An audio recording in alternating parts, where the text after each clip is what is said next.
हाय मित्रों, मारू नाम विक्रम छी અને આજે હું તમને મારી ફ્રેન્ડ ગીતાની ગુફા ઠુકાઈની વાર્તા કહેવા જઈ રહ્યો છું।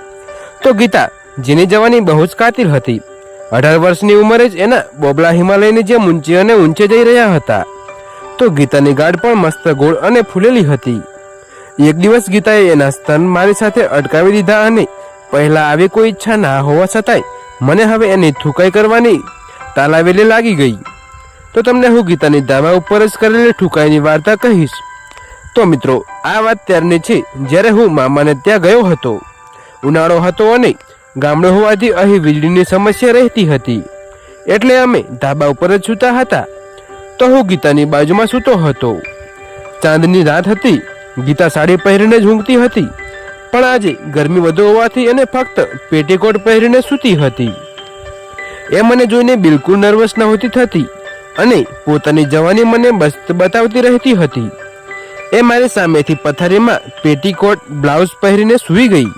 મને પણ આજે એની ગુફા મારી લેવાની ઈચ્છા જાગૃત થઈ પડી હતી અને હું એ જ વિચારતો હતો કે એની ગુફા કઈ રીતે ઠોકું। તો આજે ધાબા પર જો કે ગુફાની અલગ અલગ વેરાયટી હતી। મામીની 40ની ગુફા તો ગીતાની 18ની નવી ખુલેલી ગુફા। અનિતા પણ ત્યાં સૂતેલી હતી, જેની ઉંમર 28 હતી અને એને એક બાબો પણ હતો।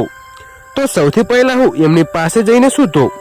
પછી મેં વિચાર્યું કે આની ગુફા તો ઢીલી હશે, કેમ કે એને ડિલિવરી આ વર્ષે જ થઈ છે, એટલે હું ત્યાંથી ઉઠી ગયો। તો મામી વિશે વિચાર્યું અને મને લાગ્યું કે મામીની ગુફામાં તો બહુ દિવસથી અથેરના ટકોરા નહીં પડ્યા હોય, કેમ કે મામા બહાર રહેતા હતા। તો મિત્રો, આખરે મને લાગ્યું કે ગીતાજીથી આલિશાન ગુફા તો અહીં બીજી કોઈ છે નહીં, એટલે હું આખરે એની પાસે જઈ ચડ્યો। એ ગરમીને લીધે પગ પહોળા કરીને સૂતી હતી અને એના કપડાં જોતા તો એ લાગતું હતું કે એને અંદર પેન્ટી પણ નહોતી પહેરી। એની પછી આછી જાટો મને સફેદ કપડાને લીધે દેખાઈ રહી હતી। તો મિત્રો, મેં પહેલા તો મુઠિયા મારવાનું વિચાર્યું અને હું મારી પેન્ટમાં જ હાથ નાખીને હલાવવા લાગ્યો, પણ પછી મેં વિચાર્યું કે ચાલો આજે ટ્રાય મારી લઈએ। મેં ધીમેથી એની ગુફાના ભાગ ઉપર હાથ મૂકી દીધો અને ધીમે ધીમે સ્પર્શ કરવા લાગ્યો। એ જરા પણ હલી નહીં અને મેં હાથ વધુ જોરથી ગુફા પર ફેરવવા માંડ્યો। તો મારાથી હવે રહેવાતું ન હોતું, એટલે મેં મારો પોપટ બહાર કાઢી લીધો। તો મારો હથિયાર મેં ગીતાની ગુફાના ભાગ પર ઘસવા માંડ્યો અને અલગ પ્રકારે હાથલારી ચાલુ કરી દીધી। તો ગીતા થોડી હલી અને એને આંખો ખોલી। એ ધીમું ધીમું હસી રહી હતી। એને મારો હાથ પોતાની ગુફા ઉપર જ દબાવી દીધો અને ત્યાં પડેલી ચાદર પગોથી લઈને ખુલા સુધી નાખી દીધી, જેથી અમારી મસ્તી કોઈ જોઈ ના શકે। તો મેં ધીમેથી એનું નાડું ખોલી દીધું અને એની ગુફાની અંદર એક આગળી સરકાવી દીધી। તો હું આગળી ગીતાની ગુફાની અંદર બહાર કરવા લાગ્યો અને એ મારી સાથે પ્રેમથી જોતી રહી। ત્યારબાદ ખરો ખેલ ચાલુ થઈ ગયો અને મેં મારી પેન્ટ ચાદરની અંદર જ કાઢી નાખી। તો અંદર ગીતા મારા હથિયારને પકડીને સહેલાવવા લાગી પડી। મારો હથિયાર બહુ જ ગરમ થઈ ગયો। છેલ્લા અમુક મિનિટોના મારા કામકાજથી ગીતા જાણે કે મુઠિયા મારતી હોય એ રીતે હથિયારને હલાવતી રહી। તો મારી આગળ એની ગુફાને હજી જોરથી ઘસવા લાગી।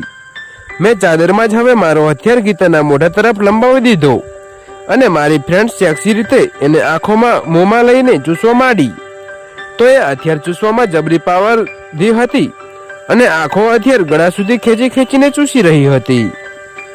મારો હથિયાર હવે ગુલાબી ગુફાની માગણી કરી રહ્યો હતો અને મને એ પણ ખબર હતી કે અહીં ઘચાઘચ કરવી થોડી પ્રોબ્લેમ વાળી વસ્તુ છે, એટલે મેં ધીમેથી ગીતાના કાનમાં કહ્યું કે હું નીચે જાઉં છું, 5 મિનિટમાં નીચે આવી જા તું પણ। હું ફટ દઈને દબાતા પગે નીચે ઉતરી ગયો। મામીના મમ્મી સિવાય બધા ધાબા પર ઊંઘી રહ્યા હતા અને આ ડોશી પણ ઘસઘસાટ ઉન્મેલી હતી। તો હું ફ્રીજમાંથી પાણી કાઢીને પીવા લાગ્યો। ત્યાં જ ગીતા પણ પોતાની ગાંઠ હલાવતી નીચે આવી। હું એનો હાથ પકડીને એને સીધી ડ્રોઈંગ રૂમમાં ખેંચી ગયો। મારો હથિયાર હજી એવો જ ઉભેલો હતો। ગીતા પોતાના ગોઠણ પર બેસી ગઈ અને મેં હથિયાર કાઢીને એના મોંમાં આપી દીધો। એ ચસ કરતી પોપટ ચૂસવા માંડી પડી। મારો હથિયાર લગભગ 5 મિનિટ ચૂસાઈને મસ્ત લાકડા જેવો કડક થઈ ગયો હતો અને મને હવે ગુફામાં હથિયાર આપવાની જલ્દી હતી, એટલે મેં ગીતાને ત્યાં છોડાવી। હું એના કપડાં કાઢી નાખ્યા અને હું એની ઉપર ચડી ગયો। તો ગીતાએ પોપટ પકડીને પોતાની ગુફાની અંદર નાખી દીધો। હું ફચફચ કરતો એને મસ્ત સેક્સના મજા કરવા લાગ્યો. ગીતા પણ એની ગાઢ ઊંચી નીચી કરવા લાગી.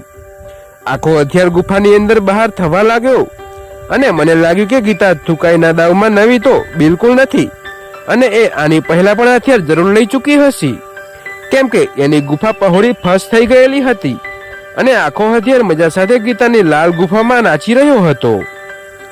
તો હું લગભગ 4 મિનિટ સુધી એને એમ જ નીચે ઠોકતો રહ્યો અને ત્યારબાદ મેં ગીતાની ગુફાની અંદરથી હથિયાર બહાર કાઢી લીધો. મેં ગીતાને કમરેથી પકડીને એને નીચે જ ગોઠણ પર ટેકવીને ડોગી સ્ટાઇલમાં માટે તૈયાર કરી દીધી. તો ગીતાએ ઊંધા પડ્યા મારો હથિયાર હાથમાં લઈને એને મુઠિયા મારતી હોય એ રીતે હલાવ્યો. પોપટ હજી પણ એવો જ કડક હતો અને ગીતા પણ પોપટની સખ્તાઈ પામી ચૂકી હતી. એને પોતાની સાથેળો પહોળી કરી દીધી અને એની ગુફાનો ભાગ ખુલ્લો કરી દીધો. હું હથિયાર એની ગાઢની વચ્ચેથી પસાર કરતો એની ગુફા સુધી પહોંચી ગયો અને મેં આખો પોપટ ગુફાની અંદર ભરાવી દીધો. પહેલી વખત ગીતાએ સિસકારી બોલાવી અને મેં હવે એને ગુફાની અંદર ગાઢ પર હાથ મૂકીને જોર જોરથી લેવા માંડી. તો ગીતાના શ્વાસની ઝડપ વધી ગઈ અને એ પોતાની ગાઢ આગળ પાછળ કરવા લાગી. તો મારો હથિયાર પોતાની ઝડપ ક્રમશ વધારતો ગયો અને એની ગાઢ પણ વધુ ઝડપે આગળ પાછળ થવા માંડી. તો 2 મિનિટ માત્ર થઈ હશે ત્યાં તો મારો હથિયાર બધો માલ ગાઢ અને ગુફા પર રેડવા માંડ્યો. તો બાથરૂમમાં હથિયાર ધોઈને હું જાણે કંઈ જ ના બન્યું હોય એમ ઉપર જઈને સૂઈ ગયો. ગીતા પણ સંતોષ પામીને પોતાના પગ પહોળા કરીને સૂઈ ગઈ. તો મિત્રો, તમને અમારી આ સ્ટોરી કેવી લાગી કમેન્ટમાં જરૂર જણાવજો અને અમારી ચેનલ પર નવા છો તો આવી બીજી અવનવી સ્ટોરી જોવા માટે અત્યારે જ અમારી ચેનલને સબસ્ક્રાઇબ કરી દેજો. વિડીયો પૂરો જોવા બદલ ધન્યવાદ.